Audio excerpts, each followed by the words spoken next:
Hi there. Welcome to episode 265 of Fresh Air at 5. This episode, last day of school and still learning, is about, what I've been doing this week. It's been a pretty full week. Gracie's grad was on, convocation ceremony was on Tuesday, and last days of school activities at school were pretty good. Exams happened, report cards, all those kinds of things. I listened to some learning about artificial intelligence, art and creativity, and how we learn. Also, some coaching tips from Monica Burns. All right, without further ado, episode 265, Fresh Air at 5. Hi, I'm Chris Nessie from the House of EdTech Podcast, a part of the Education Podcast Network, just like the show you're listening to right now. Shows on the network are individually owned and opinions expressed may not reflect others. Find other interesting education podcasts at edupodcastnetwork.com.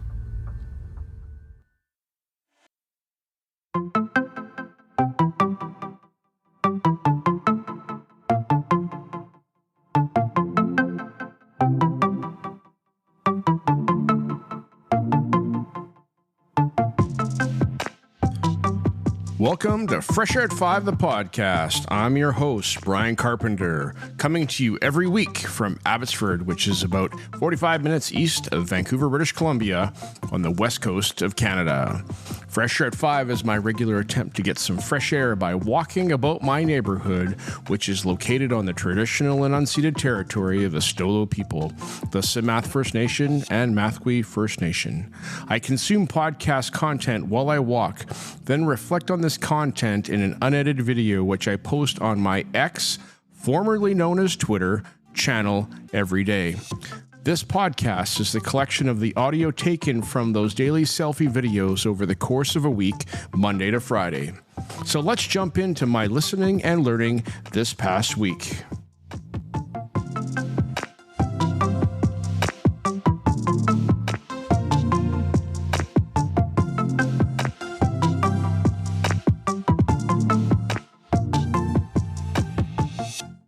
Hey, P. Allen, it's June 24, 2026. Good day to you. Hope this finds you well. It is Wednesday, and I decided after work, I got home and was going to go for a walk to listen to a podcast and report on some others that I've recently listened to that I haven't reported on while walking. So this afternoon, as I went out for my walk, I listened to an episode of Educate podcast, EDU-KATE podcast. And it was the episode from June 23rd as Kate talks with Steve Andrews about anti-bullying and strategies for helping prevent anti-bullying in schools. That's not the title of it. I forgot the title since I looked at the title and my cramming didn't work. So anyhow, Steve Andrews and Kate, they talk about anti-bullying and how he does workshops and training for educators and schools about how to support those that are getting bullied and how to talk with bullies and just changing the culture in a building. And it talked about how it's important for schools to have a culture that they are pushing on for positiveness, kindness, empathy, whatever it may be, that they are pushing hard on, then making and being ruthless and relentless about that school culture. There's a place for having one word for a school for maybe a month, maybe a semester, things like that are so important and change the direction and directive of the school and the teachers. Steve talks about getting whole school buy-in for anti-bullying and not just a classroom, but with all the teachers and the EAs and having teachers talk to their students. He talked to the students maybe in an assembly or in the classroom to do some training, and having senior leadership in the school also be invested in anti-bullying and how to do things like that. Talks about how to have the bully and the bully, the one that's bullied, have a meeting with a trusted adult and go over, having the bully listen to the one that was been bullied. It's a good podcast. There's a lot in here to take in. I suggest you listen to it. If you work with kids and care about kids, in your schools or in your churches or in just even your neighborhood. It's good to have a mindset of making sure that we are taking care of each other and that everybody is taking care of everybody. All right, there we go. That's my thoughts. And I listened to this so that I could report back to my PETA president about this for a possible upcoming newsletter. Thank you so much. Take care. Bye-bye. One more thing for June 24, 2026. Earlier this week, I listened to the 10-Minute Feature podcast, and I've forgotten the episode, but it's recent. So it's up in the 390s 940s, I think. 940s for the 10-Minute Feature podcast with Vicki Davis, as she talks with Tim Needles, who is an artist type. And he has been on lots of podcasts. I've heard him before talk. Then in this episode of the 10-Minute Future podcast, they talk about AI, art, and creativity, and just necessary, an important part of being human, and important for us to be creative and create and be curious and make and solve problems and to do art and to do creation things. And now some of us are not fine artists, and myself, give me a pencil and it breaks. It doesn't work out good because I don't run a pencil very well, but I can run a computer pretty good. And my creativity comes through digital media, and not necessarily like doing digital art, but doing creative things where I'm doing graphic design and things like that. Tim talks about the need and importance of doing creativity on a regular basis, and not just in art class once a week, but practicing it and having a sketchbook, having a place to write down and doodle ideas, having a place to just play. And for myself, Adobe Express is my playground, and I play in there a lot. And I play personally so that I can be a better teacher as I teach this tool to my students. And so that's it. That's really good. So thank you, Vicki. I appreciate having Tim Needles on to share his ideas about creativity. And without further ado, yes, we need to connect, Vicki, so that we can chat more publicly than me talking about you and you maybe hearing me talk about you. All right, thanks. We'll talk to you soon. I got more reporting to do here because I've listened to a few podcasts, so I'm coming right back. Hang on. One more thing for June 24, 2026. This morning, I listened to, as I was traveling, the Easy EdTech podcast with Monica Burns, episode 374, as she talks about how to have a virtual book club. Now, she's talking about the virtual book club, which is like so that we can have more people from farther away be engaged in a book club, but it could be a matter of having just not a face-to-face book club. And that's what she's talking about. She's talking about how to run a book club so that people can meet up, possibly synchronously or asynchronously, and have discussion forums and have stuff that they're working on together collectively in their book club, reading a book. These tips and strategies are really actually good for a face-to-face book club, and considering how we're sharing information and where we're going to get our direction and our vision for why we are reading this certain book. That is so important. So this is good for coaches who need a way of thinking about how all the different things that they could do for their virtual book club, and having that be kind of good and so that they can focus on that as they're preparing everything from learning management system and how are we going to communicate with one another. Well, how are we going to know what we have to read, and when are we going to get together so that we can be doing our work so that it's not too overwhelming, and not doing it in a 2-week period and everybody meets every 2 days, but because for teachers that with busy lives, that's a lot. And so, yeah, fantastic, Monica. Appreciate it. Take a listen for yourself. Get some coaching ideas as you prep for your virtual book club. Episode 374 of the Easy EdTech podcast. The last thing for June 24, 2026.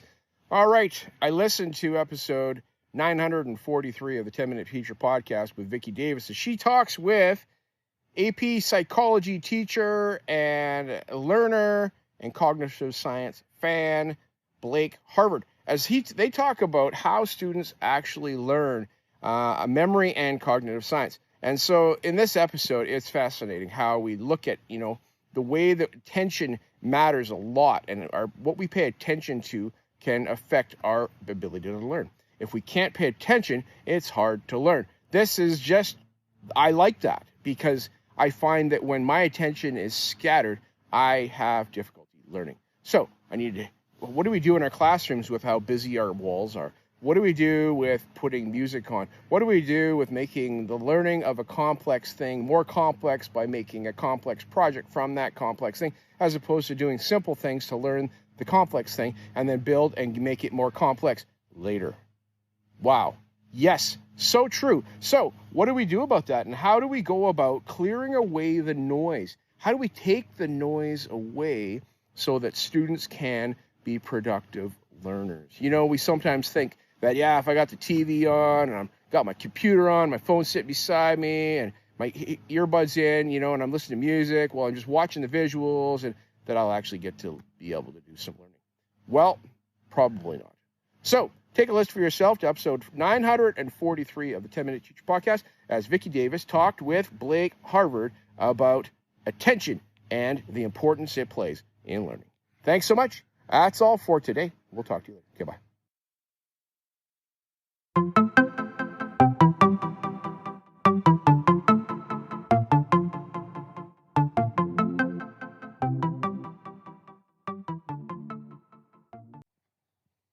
Hey, PLN. It is June 25, 2026. Good morning to you this morning. It's 14 or 15 degrees Celsius. It is kind of cloudy overhead, but still blue sky. We are expecting rain here starting tonight and into tomorrow, and hopefully on Saturday it'll clear up. So we're gonna get some water on the ground. It's gonna be very, very good. All right, this morning I listened to episode 90 of Teach Lab with Justin Reich, and it was episode 4 of the series called The Homework Machine, title Busted, with Jesse Dukes. And they, in this episode, talked to a number of students, 4 or 5 students, that talked about their experience with using AI to cheat and to get around doing the work themselves. Very curious to hear the reasons, motivation that they share here, because the pressure to perform, pressure to not actually do the work, not pressure, but the actually not do the work, or boundary pushing. Interesting, boundary pushing. What are the boundaries that I have to work in, the constraints, and am I going to push beyond those and figure out how to do whatever I need to do beyond those boundaries? Or if boundaries aren't set, find out if we can find where the boundaries are. Like you walk into a new space and you're like, I don't know where the edge of the river is in the dark. And well, what are you going to do? You're going to go walk, maybe, or sit down and not do anything, but walk and look for the edge of the river. All right, they talked to a number of students. Fascinating to hear. And as it's renewing my faith in humanity a little bit, because you know what? Thinking about there's consequences for my actions, and it's okay, as opposed to, you know what? They didn't have anything going on, and I shouldn't have been, accused of cheating. So listen for yourself. This is a really interesting series. I'm enjoying it a lot, and I can encourage you to continue. If you haven't started yet, listen to The Homework Machine, starting at episode, I think it's 87 of Teach Lab with Justin Reich, R-E-I-C-H, and learn for yourself. That's what I'm doing. Okay. Have a fabulous day. We'll talk to you later. Bye.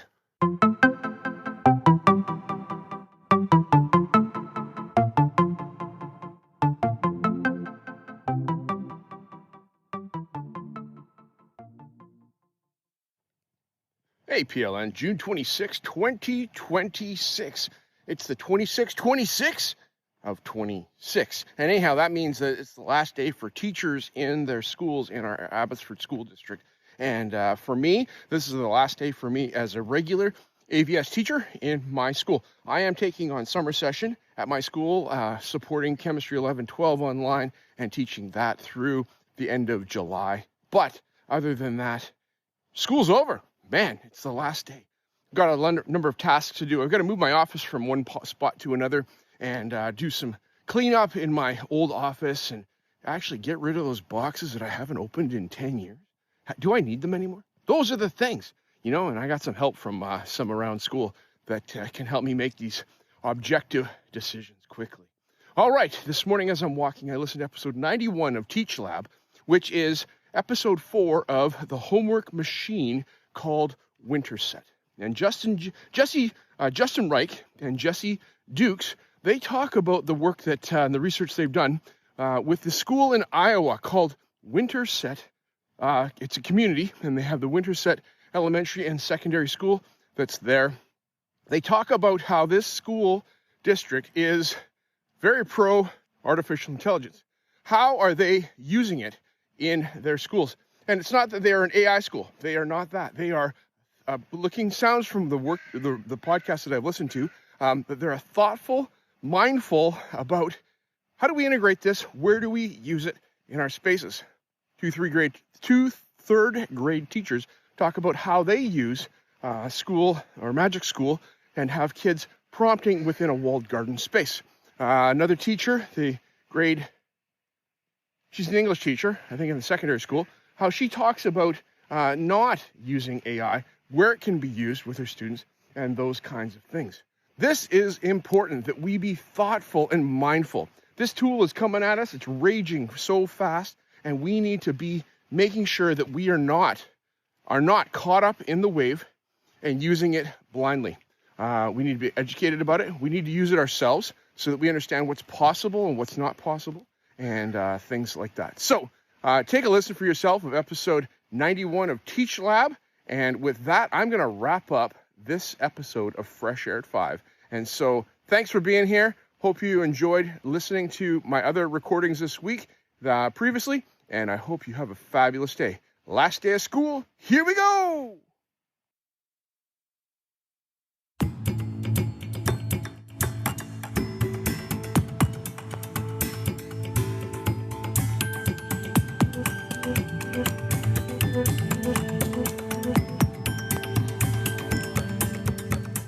I appreciate you giving me a listen as I've created this podcast experience for you.